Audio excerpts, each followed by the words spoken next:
ஒரு தகப்பனுக்கு 6 பிள்ளைகள் உண்டு. அந்த 6 பிள்ளைகளையும் அந்த தகப்பன் ரொம்ப செல்வ செழிப்பாக வளர்க்குறார். ஒரு குறை இல்லை.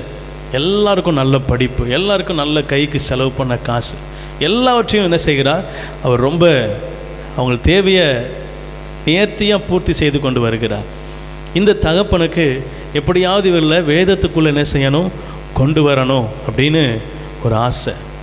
அப்போது அவருடைய 6 பிள்ளைகளை என்ன செய்கிறார், கூப்பிட்றார். கூப்பிட்டு 6 பிள்ளைகளிடத்திலும் ஒரு காரியத்தை சொல்கிறார். இங்கே பாருப்பா, இது உனக்குரிய சொத்து, இது இந்த வேதாகமத்தை பக்கத்தில் வச்சுட்டார்.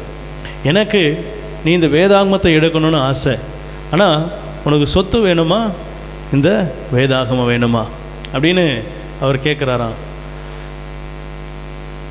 6 பிள்ளைகளும் சொத்து வேணும்னு எடுத்துட்டாங்க. ஹல்லேலூயா. அந்த வீட்டில் ஒருத்தன் வேலை பார்க்குற வேலைக்கார பையன், அவனுக்கும் என்ன செய்கிறாரு, ஒரு சின்ன பகுதி வச்சுருக்கிறார். அவனையும் டெஸ்ட் பண்ணணும்.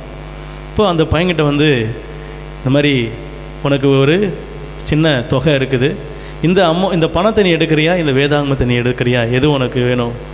அப்போ அந்த பையன் சொன்னான்னா, எனக்கு இந்த வேதாகமத்து மேலே ஏற்கனவே ஒரு கண்ணு, நீங்கள் தனியாக போய் உக்காந்து ரொம்ப நேரம் இந்த காரியங்களை ரொம்ப நேரம் படிப்பீங்க, அப்படி என்ன தான் அதில் நீங்கள் படிக்கிறீங்கன்னு நான் ரொம்ப நேரம் என்ன செய்வேன், பின்னாடி சுற்றி வருவேன்.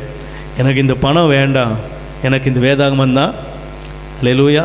அதில் என்ன இருக்குன்னு நான் என்ன செய்யணும், தெரிந்து கொள்ளணும் அப்படின்னு அந்த வேலைக்கார பையன், யார் அந்த வீட்டில் வேலை செய்கிற சாதாரண பையன். இப்போ அவன் வேதாகமத்தை எடுத்த உடனே அவங்க அப்பா அந்த பிள்ளைங்களுக்கு சொத்து கொடுத்தாரு பார்த்தீங்களா, அது எல்லாம் அவர் சொத்தில் ஒரே ஒரு பங்கு. அந்த ஒரு பங்கை 6ஆக பிரித்து 6 பங்காக என்ன செஞ்சுருக்கார், வச்சுருக்கார். மீதி இருக்குது பார்த்தீங்களா 3 பங்கு.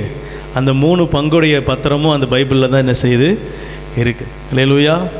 இப்போ அந்த 6 பசங்களும் வந்து தகப்பனிடத்தில் என்ன செய்கிறாங்க, சண்டை போடுறாங்க. எனக்கு ஒரே ஒரு பங்கில் வெறும் 6 பங்காக பிரித்து என்ன செஞ்சுருக்கீங்க, எங்களை கூட எங்களை ஏமாற்றிட்டீங்க, எங்களுக்கு அதெல்லாம் வேண்டாம், எங்களுக்கு எங்களுடைய அப்பா உங்கள் சொத்து யாருக்கு தான் வேணும், எனக்கு தான் வேணும். அந்த தகப்பன் அந்த ஏழை பையனுக்கு அந்த பைபிளில் உயில் எழுதி வச்சிட்டார், என்னுடைய மரணத்துக்கு அப்புறம் இவனுக்கு தான் இந்த எல்லா சொத்தும் போய் சேரணும். அல்லேலூயா.